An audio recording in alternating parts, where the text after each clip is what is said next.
জয় শ্রীকৃষ্ণ। বন্ধুরা, আমরা প্রায় সকলেই কমবেশি ভগবানের পূজা পাঠ করি বা ভগবানকে স্মরণ করি, কিন্তু সত্যিই কি ভগবান আমাদের বাড়িতে বাস করছেন, না রুষ্ট হয়ে আমাদের বাড়ি ত্যাগ করছেন? আমরা তা কি করে বুঝব? যদি প্রতিদিন সকালে এই 4টি সংকেত পান তাহলে বুঝবেন ভগবান আপনার ঘরে বাস করছেন। সেই 4টি সংকেত কি কি সেটাই আজ আমরা জানাব। তবে তার আগে একটা ছোট্ট অনুরোধ রয়েছে, আপনি যদি এখনো আমাদের চ্যানেলটি সাবস্ক্রাইব না করে থাকেন তবে এটি সাবস্ক্রাইব করুন, যাতে আমাদের সনাতন ধর্ম সম্পর্কিত সমস্ত তথ্য আপনার কাছে হতে পারে। আপনি পূজা করেন তখন ঈশ্বর আপনার বাড়িতে বিরাজ করেন, সেটা প্রত্যেক বা পরোক্ষভাবেও হতে পারে। যদি তিনি আপনার বাড়িতে বাস করেন আপনি অনুভব করতে পারেন এবং কখনো কখনো আপনি তাকে দেখতেও পেতে পারেন। অনেক সময় এমন হয় যে ঈশ্বর আপনার বাড়িতেই থাকেন কিন্তু তিনি আপনার কিছু ভুলের জন্য আপনার বাড়ি থেকে চলে যান, আমাদের কিছু কর্মের জন্য অসন্তুষ্ট হয়ে চলে যান। কারণ তখন আমরা এই ভুলটা করি। কিছুদিন ঠিক পুজো প্রার্থনা করি, তারপর মাঝে ছেড়ে দেই, তারপর আবার কিছুদিন পর ইচ্ছে হলে পুজো করি, তারপর আবার ছেড়ে দেই। তো এসব ঠিক নয়, এতে ঈশ্বর আমাদের থেকে দূরে চলে যায়। তাই আমাদের কখনো এটি করা উচিত না। আবার অনেকেই এই ভুলটা করে। যার বাড়িতে ভগবান বিরাজ করেন তিনি হয়তো এ বিষয়ে জানে না, তিনি ভগবানকে অজান্তেই অপমান করে ফেরত পাঠায়। আর থাকতে থাকে, আমি প্রতিদিন ভগবানের এত পূজা করি কিন্তু তবুও কেন ঈশ্বরকে দেখতে পাই না বা অনুভব করতে পারি না? তো আমাদের এই সব কর্মের জন্য ভগবান আমাদের উপর রুষ্ট হন। তাই আজকে ভিডিওটিতে 4টি বিশেষ সংকেতের বিষয়ে বিস্তারিত আলোচনা করব, যাতে ভগবান আপনার উপর রুষ্ট না হয় আর আপনি খুব সহজেই জেনে যাবেন ভগবান আপনার বাড়িতে বাস করছেন কিনা। আসুন আপনাদেরকে বলছি। তবে এই বিশেষটি জানার আগে এই ভিডিওটি না ট্রেনে মনোযোগ সহকারে পুরো ভিডিওটি দেখতে থাকো। ঈশ্বর যখন আপনার ঘরে প্রবেশ করেন তখন অনেক পরিবর্তন ঘটে যা আপনি অনুভব করতে পারেন।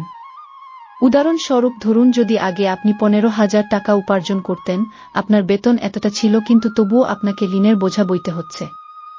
সঞ্চয়ের কথা তো ভুলেই যান। আর যদি এখন হয়তো আপনি 15,000 টাকাই উপার্জন করছেন, কিন্তু এখন আপনার কোনো ঋণ নেই এবং সেই টাকার মধ্যেই সংসারের খরচ করার পরেও আপনি সামান্য কিছু হলেও সংসার করতে সক্ষম হচ্ছেন। সুতরাং এর স্পষ্ট অর্থ হলো এখন আপনার ঘরে ভগবানের কৃপা দৃষ্টি পড়েছে। ঈশ্বরের আশীর্বাদ আপনি পেয়েছেন। যে পরিমাণ চালে 3 জনের খাবার হতো এখন সেই পরিমাণ চাল দিয়ে 5 জনের খাবার হয়ে যাচ্ছে। এই ধরনের শুভ লক্ষণ আপনি অনুভব করবেন। এরপর এটা স্পষ্ট হয়ে যায় যে আপনার ঘরে স্বয়ং ভগবান বাস করছেন। ভগবান যখন আপনার ঘরে আসেন তখন তিনি প্রত্যক্ষ বা পরোক্ষভাবে আসেন এবং আপনার পুজো পাঠের ফল প্রদান করেন। এখন কিভাবে এবং কি ফল দিবেন তা তিনি জানেন। তবে আপনার সমস্ত ইচ্ছা পূরণ করবে এমনটা নয়, এটি আপনাকে শক্তি দেয় আপনার দুঃখের সাথে লড়াই করার। আপনার জীবনের সুখ এবং দুঃখ সবেই আপনার কর্মের উপর নির্ভর করে। তবে ঈশ্বর আপনাকে দুঃখ সহ্য করার শক্তি দেন। যেমন ধরুন, আপনার বড় কোনো দুর্ঘটনা হবার ছিল কিন্তু তার পরিবর্তে ছোট একটা আঘাত হলো এবং সেই ঘটনাটি এতই ছোট যে সেটা সেখানেই থেমে যায়। তাহলে এর আসল কথা হলো ঈশ্বর আপনার সাথে আছেন, আপনাকে রক্ষা করছে। তা না হলে আপনি অনেক বড় কষ্টের সাথে যুক্ত হতে পারতেন। একটু পাশে তাকিয়ে দেখলেই বুঝবেন আপনার প্রতিবেশীর কত কষ্ট, কিন্তু আপনি সেই কষ্ট থেকে সুরক্ষিত আছেন বা আপনার জীবনে তুলনামূলক অনেক কম কষ্ট। যার অর্থ হল ঈশ্বর আপনার বাড়িতে আছেন এবং আপনাকে আশীর্বাদ করছেন। তাই এই সমস্ত সংকেতের মাধ্যমে আপনি অনুভব করতে পারেন যে ঈশ্বর আপনার বাড়িতে আছেন, যা আপনাকে বিশ্বাস করতেই হবে। কারণ আপনি বারবার সংকেত পাবেন না। আপনি এই সমস্ত সংকেত একবার বা দুবার এই পাবেন, যা আপনাকে সচেতন থেকে মনোযোগ সহকারে বুঝে নিতে হবে এবং এরপর আরও বেশি ভগবানের সেবায় নিজেকে সংযুক্ত করতে হবে। তো চলুন এবার 4টি গুরুত্বপূর্ণ সংকেত জেনে নেই।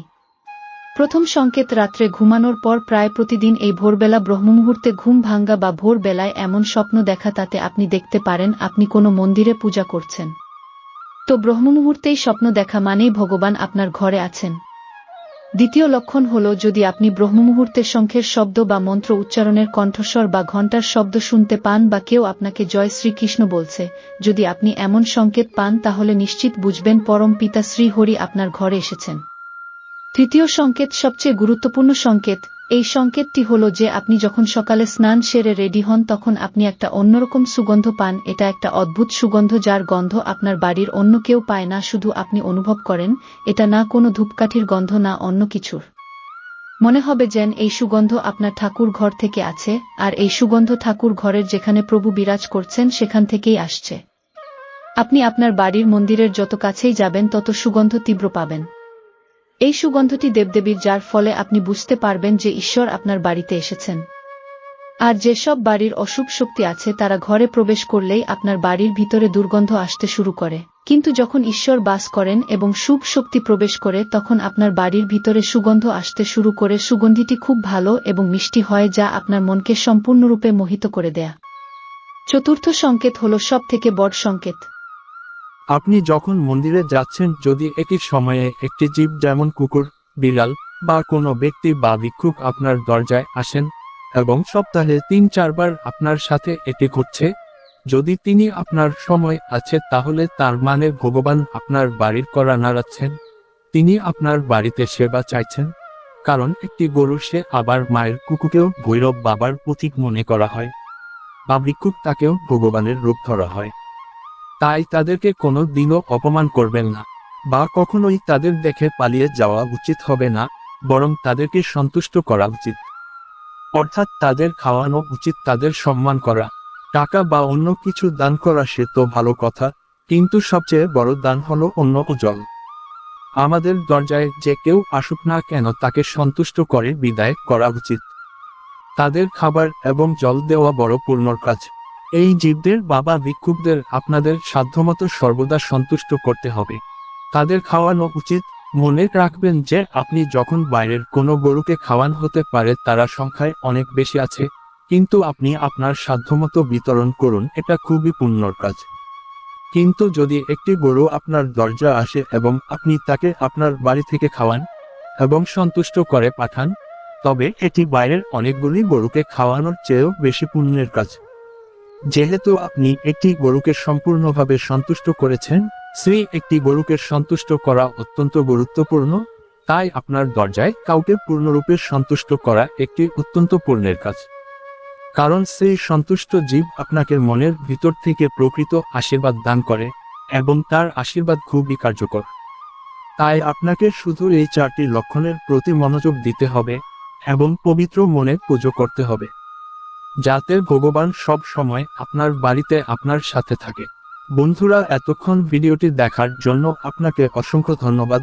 ভগবানের কাছে প্রার্থনা করি আপনারা ভালো থাকুন, সুস্থ থাকুন এবং ভগবানের প্রতি মনোনিবেশ করুন।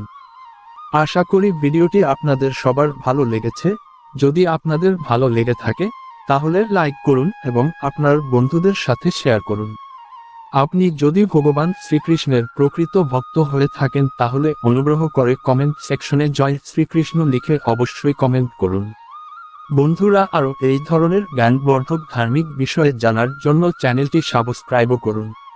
তো আজকের ভিডিওটি এই পর্যন্তই, দেখা হচ্ছে আরেকটি নতুন ভিডিওর সাথে। ততক্ষণ পর্যন্ত ভগবান আপনাদের মঙ্গল করুন। জয় শ্রীকৃষ্ণ, জয় হোক সনাতন ধর্মের।